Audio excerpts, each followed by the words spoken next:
Hey everyone, Scott here to discuss Venom The Last Dance, starring Tom Hardy, Chiwetel Ejiofor, Juno Temple, Rhys Ifans, Stephen Graham, Peggy Lou, and Clark Bacco, directed by Kelly Marshall.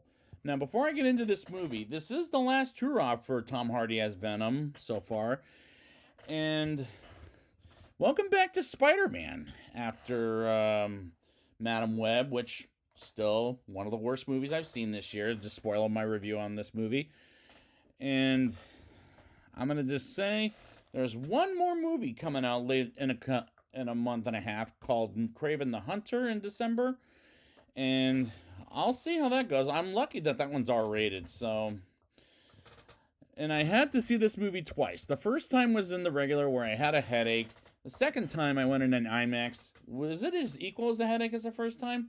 Well, let's get into the movie and we'll find out. We open the movie with the villain named Null, voiced by Andy Serkis, who was stuck in prison by his symbiotes, including Venom, who's on Earth and has the key called the Codex to let him out of prison. And what's with the Codex? Like in Man of Steel, when Baby Clark lands on Earth from Earth and now, and it's a key in this movie, and and sends some creatures to go after the Codex, as that was bothering me throughout. And I have to confess, when I saw this movie the first time on a standard big screen, I had a headache from the score of another movie I saw that day called Conclave, which got worse while viewing this film. And it's obviously a much better movie. And I'm going to just preview it now. Conclave is a much better movie than this will turn out to be, as this opener was a headache worthy. While with all this plot going with Null, which went by very quickly, by the way. And I'm going to just say it now. What's the word I'm looking for when it comes to. Anyways, let's move on. He just sits in this chair the whole damn movie, and I'm like, is he like the Thanos of the Venom verse or Spider-Man verse or whatever this says? I don't know, and I don't get it, and I don't care. As we move on to Eddie Brock, returned by Tom Hardy, with his symbiote Venom, who's voiced also by Tom Hardy, as it was the last couple of times, where we last saw him in Spider-Man No Way Home, in a bar in Mexico, where he goes back into his multiverse thanks to Doctor Strange, as the dialogue in that scene was off compared to Spider-Man No Way Home. Like, the way it was acted was a little bit worse than in that film. But Eddie comes back to the same bar in Mexico in his multiverse and does a stupid way to make a tequila while Eddie doesn't want to because he was hungover. And he gets out of the bar because Eddie is wanted for the death of Detective Patrick Mulligan, who returned by Stephen Graham from Venom Let There Be Carnage, and starts going on the run, and he wants to clear his name by going to New York. But first, Eddie hears some dogs being held hostage by some gangsters, as Venom appears and saves the abused dogs from the criminals and bites off the heads of the bad guys. But in the least goriest way possible, as this is a PG-13 rating, and the part of the reason is, despite there's bloody images later in the movie, and that's one of the reasons for the PG-13 rating, is because one of the reasons is bloody images, which felt pretty hypocritical. Director Kelly Marcel, who was the writer of the first two movies, as well as that god-awful 50 Shades of Grey BS, because these movies should have been rated R, like the upcoming Craven the Hunter is coming up in December. And they let the doggies out, as one of Noah's creatures called a xenophage looks for Eddie/Venom. And the effects look pretty bad in this movie. A mysterious man sends in General Rex Strickland, played by Chiwetel Ejiofor, to look for Eddie/Venom, while in the Nevada desert, we get to Dr. Teddy Payne, played by Juno Temple, dreaming of how her brother died in her childhood, and is sent into a military base in Area 51, or going under the ground, Area 55, by Strickland, where they hold Mulligan in a cage, and there are no more sightseeings in Area 51. And I noticed that in the second viewing, Dr. Payne is handicapped, or maybe he is. I couldn't say for sure. What does she have? As this feels very insulting to the people with disabilities, as well as physical handicap people. in general, as she's missing an arm like Dr. Curtis Connors in The Amazing Spider-Man did. As we get introduced to Sadie, played by Clark Backo, as Strickland criticizes her for wearing a Christmas pin in July, and I don't like these military characters better yet. I don't like any of the characters in this movie, even Eddie/Venom, which made me sad as they're not as entertaining as the first two times.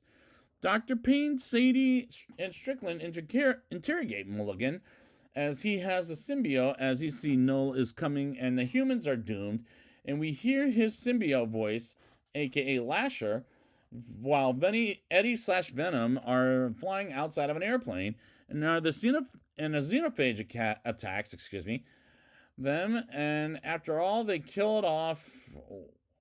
Eddie/Venom gets off the plane as we get introduced to Martin, played by Rhys Ifans, who I thought was Dr. Kirk Connors from The Amazing Spider-Man, but nope.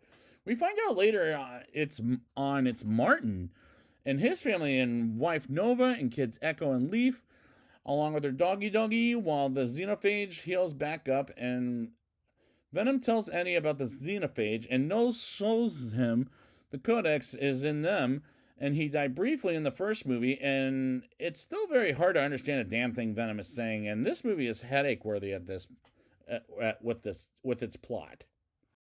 Eddie gets close to a horse and attaches the symbiote to the horse, and we hear the Queen song Don't Stop Me Now, which after Bohemian Rhapsody, I felt like that song is overplayed in my opinion, until they stop and a helicopter led by Strickland approaches them as they get off the horse, and the military men go after Eddie/Venom while Eddie kills a military woman as she was going to kill him, and after this action scene, he acts like a wussy, and Venom can't be shown or else the xenophage will see him as the xenophage eats the military men and spits out their blood, which is where I feel the hypocrisy of the PG-13 rating on all three movies at this point, and Eddie takes a walk while Venom is hidden for half the movie, and for a movie called Venom, it shocks me he's barely in this movie.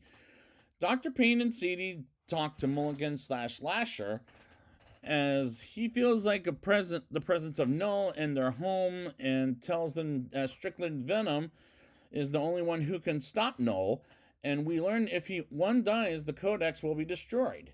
And the exposition feels like a giant headache.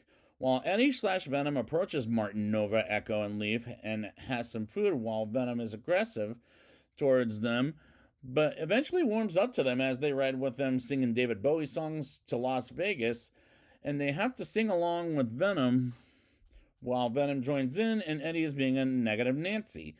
And nighttime comes, and Leaf gives Eddie a chocolate for Venom, as Leaf confesses to Eddie he's scared of aliens and promises him aliens are not real, and Martin tells Eddie about the Eureka after Eddie comforts the boy, and the acting in this scene is painful, as is the whole movie.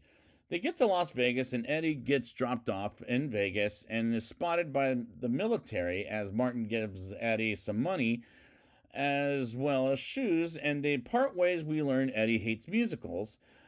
When Venom brings up seeing a Broadway show, and they get to a hotel, and Venom beats up a hotel guard and another guy taking a leak on Eddie to get in the Ferris Hotel and Casino. And I've never heard of people being dressed fancy to stay in a hotel/casino, as that doesn't make any sense.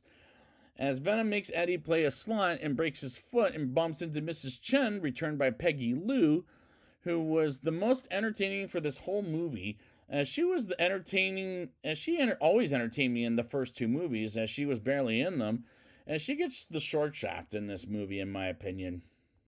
Mrs. Chen asks Venom to dance while Eddie is being a party pooper, as they dance to the 18's version of Dancing Queen, which sounded horrible, particularly the disco version, as a xenophage finds Venom in Mrs. Chen's room and breaks in and jumps out of the military coming in, and takes Eddie to Area 55 as Martin, Nova, Echo, and Leaf get to Area 51 as they break in as Eddie is captured and imprisoned and sees Mulligan turning into Lasher, as he has a chat with him about how much he has to protect the Codex as Venom is out of him briefly, and Dr. Payne and Sadie visits Eddie, and Strickland tries to kill Eddie while Sadie has Venom in her and saves Eddie's life and goes back in him and fights the xenophage.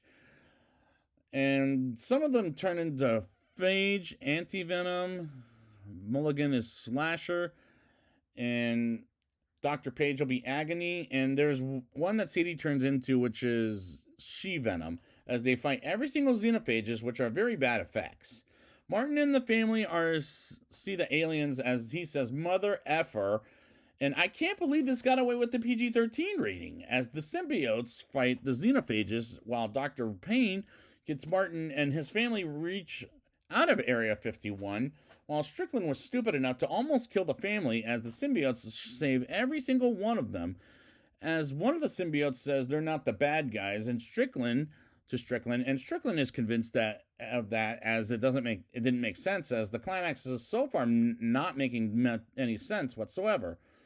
As xenophages kill one symbiote after another, as Dr. Payne is successful on getting the family out of Area 51, while Eddie tries to get the xenophages blown up and doesn't work while Strickland shoots at one of the xenophages and almost gets killed by the xenophage, as Venom cuts the head off, and the last symbiote saves Strickland, and xenophage almost kills Eddie, and until Martin saves his life, and Sadie has the symbiote taken out of her as it's killed, and more xenophages come to them, while Martin is back in the truck, which felt like a relief, and the action sequences were a complete headache to go through.